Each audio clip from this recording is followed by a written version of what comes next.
right, Joe Ranieri, let's take a look at the standings now in baseball. We'll start with the American League East, and the Yankees' lead over the Orioles now is 2 games, and everybody else is toast, right? Pretty much. I mean, at this point, you can stick a fork in Boston. Tampa's no good. Toronto was a little too late. It is clearly a 2-horse race in that one there, Scotty. I can't imagine. And I don't like the Orioles. I think they're a young team, and I think it's only going to get worse from here for them. So now we have the odds in the East. What are the odds that the Yankees get it done? Minus 220.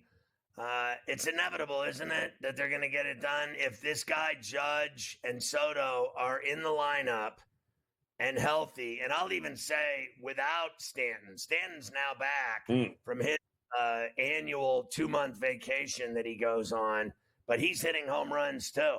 And if all 3 of them are in the lineup, they're winning that. They're winning that division.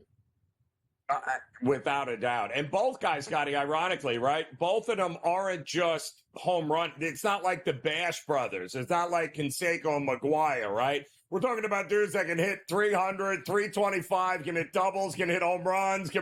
I mean, you don't even know how to pitch them. It's ridiculous how good Judge and Soto are and what kind of year they can have. There's no doubt about it. And now everybody else is doing stuff. Like, I think Labor Day has been awful this year, but he's been good lately. And Jazz Chisholm has been incredible since they got him. Huge. So that's 5 guys that are producing. And I could, they say Verdugo's got this problem, that problem, and then, he turns around and hits a home run. I mean, Rizzo's in a rehab stint. If they get that bat back, I mean, that guy, from the left side, I think the season for me is a wash for him. I don't know if he'll ever have his timing back where he was hitting home runs and mattering when he came to the plate 5 times a night. Do you think Rizzo will ever matter for them again this year? I don't think Rizzo, I don't think it was physical with Rizzo, Scotty. I think it was above the shoulders. And I think maybe the best thing to happen to him was that he got hurt and he got a little time away from the game so he could reset and recalibrate. I think he was far too much in his head.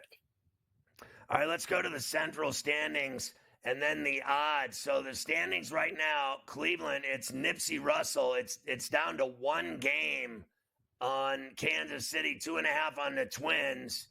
And then we could show the odds for the Central. And the Guardians are somehow still favored. I'm pouncing on that Kansas City 230. I don't know how you can't, Scotty. I mean, the Guardians clearly aren't as good a hitting team as they were early on in the season. And that bullpen is getting taxed. And that starting rotation doesn't scare anybody. I'm sorry. I think they've got some problems there in Cleveland for sure. All right, let's look at the West now, the AL West. The Astros, it was 4.5. Now it's 3.5 with Seattle winning last night and the Astros losing in Philly. So I thought they were Gucci at 4.5. They're okay still here, aren't they, at 3.5? I mean, listen, it's still Houston's to lose as far as I'm concerned, but the Mariners, after firing, Scott Service there, have actually played a little bit better here. So it's not like they didn't have the talent, Scotty. We thought they would compete for the division crown. Now they're 3.5 games out, so anything is possible. All right, so let's look at the odds for the West. And look at that, minus 650. So we see what the sports books think, that it's already over. I mean, Scotty, it's, they're telling you right now, it's Houston's to lose, Scotty. That's exactly correct, and that's what the odds are telling you. But we've seen stranger things happen the final couple of weeks of the regular season. All right, let's look at the AL wildcard standings now. The Orioles and Royals and Twins are the bearers. They got the tickets to the postseason. Boston's 5 out, Seattle 5.5. Too deep? Yeah, I mean, listen, Kansas City, Minnesota, and let's say the Guardians win. That's 3 teams from the Central. That bodes very well for teams like the Yankees. who would have to play one of them. And what about these odds of these wild card teams? Yeah, no. Royals to me, Scotty. All Royal money. All right, Joe, let's switch over to the National League side now and start with the East standings. The Phillies lead is 6 over the Braves. I got a hard time believing that the Braves can make up 6 games in basically 30 days. I can't, Scotty. Not with that pitching staff. Again, I think the injuries are catching up to Atlanta. I think ultimately it's going to be their undoing. I think the Mets are in a much better spot than Atlanta is at this point. So it would not shock me that this will be the first time since 2017, Scotty, if Atlanta doesn't make the postseason. This will be the first since 2017. I think that's the path we're heading. Let's look at the odds now for this East in terms of look at the price on the Phillies. It's already over. It's done. Yeah, it's done. And you can thank that first half for the Phillies, Scotty, because that's pretty much where they won it. Not what they've done after the All-Star break, that's for sure. It's what they did before the All-Star break with that easy schedule. They took advantage of everything. Now can they hold on and ride it through the postseason is the big question. All right, let's go to the NL Central standings. Obviously, this is 10 games, so there's no need to even discuss the odds. The Brewers are going to win this division, and that'll be that. Yes, absolutely. The Brewers are good to go, and they too, Scotty, I think, won it in the first half. But the thing with the Brewers is the rest of that division collapsed.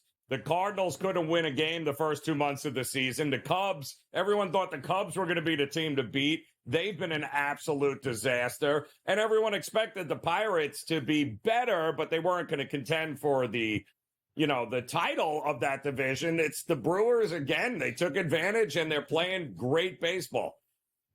All right, let's go to the NL West. And the Dodgers lead, despite how good they are, is 3 over the D-backs and 4 over their rival, the Padres. And meanwhile, you already know what the Diamondbacks do to them when they play them, but I think they only play them 4 more times, right? I think that's it. But again, it's going to be a race to the finish. This was a Dodger team, Scotty. Remember their win total was like 104, 105.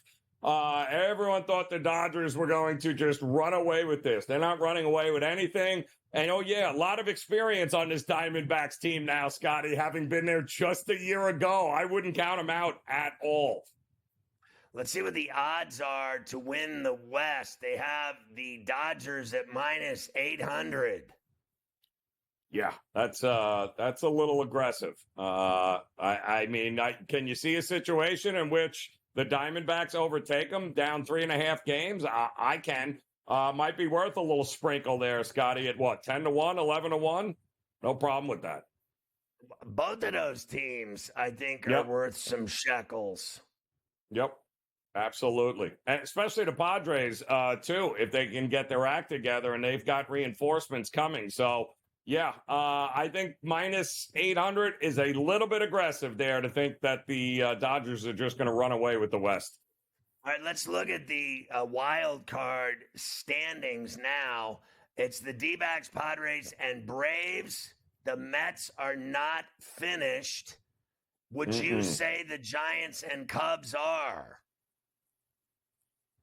Yes, I think the Giants and the Cubs are done. I think it's the Mets and the Braves is going to be there for that final spot. And my money's on the Mets to get it done, Scotty. I think the Braves are just too many injuries, and I don't think they're going to be able to overcome it down the stretch. So my money would be on the Mets, which is probably a halfway decent price right now to make the playoffs. Let's look at the odds to make the playoffs, these teams. Look at the Mets at plus 340. Yep. That's that would be my bet, Scotty. I think the Mets have minus 580 for Atlanta. No, absolutely not. I think the Mets are very well worth a stab, especially, and the Mets have a great game coming up, a great series happening this week again. They've been playing great on the road. Who's hitting better than the Mets? I got no problem taking that bet. So I want to know. I want to look this up at the very least. I see where the Mets are. I want to see their schedule. So they go. They're tonight in Arizona against the D-backs. And it's 3 games in the desert against the Snakes, which is not going to be fun at all with the way that team is hitting and the way that team, Arizona, is winning. But then they go to the White Sox to end August. They get into September with one more with Chicago on the south side. Those games are in Chicago. But then they come home on Labor Day. They have Boston at home at Citi, and then Tuesday and Wednesday as well, and then 3 more with the Reds before they go to Toronto for 3, and then Philly for 3 before coming back to Citi. Not to go too far ahead, but it's the Nationals after that, and then the Phillies again, and the Phillies again is at Citi Field. So they have a lot of big games coming up, and a lot of big games at Citi Field in Queens. I correct, and I think the second to last series, it's a 4-gamer against Atlanta. So, lot to be determined here, but a lot of very winnable games, Scotty, as you pointed out. White Sox, Boston, Cincinnati, Toronto. A lot of those games are very winnable for the Mets. Yeah, but at the end, those last 6 games, they're going to have to earn it. Atlanta and at Milwaukee could be the kiss of death for them. Or it could be what they win it with right there. Because I think ultimately that's what it's going to come down, barring any sort of crazy collapse by Atlanta. I think that's exactly what Major League Baseball wanted, Scotty. The final week and a half of the season to matter like it's going to matter for the Mets and Braves. There's no doubt about it. So we also have the best baseball teams against on the money line, best money line teams this season, and the worst. The best, you see Brewers, D-backs, Guards, Padres, Royals, and the worst, Braves, Marlins, Rangers, White Sox. Imagine that. The Rangers, the World Series chumps, have been one of the worst teams on the money line all season. I'm a little shocked the White Sox at 31-100 are on that list, Scotty. I really, I thought for sure they'd be a better investment there. But every one of those teams on the left, Brewers, Diamondbacks, Guardians, Padres, Royals, they all started bad, had no expectations, and look at where they are, all close to mid-70s and 80 wins on the season. That's no shock right there that they're the best money line teams in baseball right now. All right, let's look at the best over-under teams. Ooh. The best over teams, D-backs, O's, Marlins, Yanks, Red Sox, Brew Crew. And the best under teams, Braves, Astros, Rays, A's, Cubs. And there's those Rangers again. What do you think of the teams that score the most runs? Yeah, the Diamondbacks, Scotty, are averaging this year close to 6 runs a game. That and the Yankees are right up there with the most the average runs per game. All of those teams mash the ball, except for the Marlins, who generally give up a whole lot of those runs there. But otherwise, any one of those teams, Scotty, is a great bet for an over on any given night. Let's look at this no-run first inning for those bettors. The best no-run first inning teams this season. Cubs, Bucks, Mets, Nats, Cards, top the list. Yeah, that's it. Well, you have lack of hitting and maybe some decent starting pitching there. Oh, and then there's the White Sox. They're on that list again.